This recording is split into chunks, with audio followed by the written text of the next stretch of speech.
क्या आप जानते हैं कि कुछ नौजवान ऐसे भी थे जो अल्लाह के लिए दुनिया छोड़ गए और अल्लाह ने उन्हें सदियों तक सुला दिया। ये किस्सा है असहाबे कहफ का। कुरान में बयान किया गया एक अजीम मौजिज़ा। बहुत पुराने ज़माने में एक जालिम बादशाह हुकूमत करता था। वो लोगों को मजबूर करता था कि बुतों की इबादत करें। जो इनकार करता उसे सज़ा दी जाती। इसी शहर में चंद नौजवान रहते थे। वो अमीर भी थे, बहादुर भी, मगर सबसे बढ़कर वो सच्चे मोमिन थे।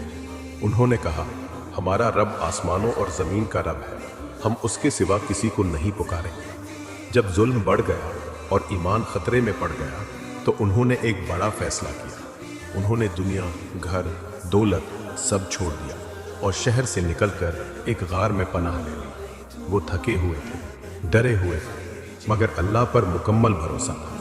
उन्होंने दुआ की, ऐ हमारे रब, हमें अपनी रहमत अता फरमा और हमारे काम को दुरुस्त कर दे। और फिर एक मौजिज़ा हुआ।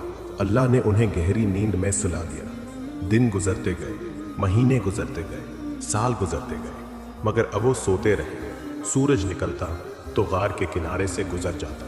अल्लाह खुद उनकी हिफाजत कर रहा था। उनका कित्ता भी गार के दहाने पर पहरा देता रहा। और फिर एक दिन वो जागे। उन्होंने समझा शायद एक दिन या आधा दिन सोए हैं। उन्होंने एक साथी को शहर भेजा खाना लेने और कहा, एहतियात करना, किसी को पता न चले। मगर जब वो शहर पहुंचा सब कुछ बदल चुका था।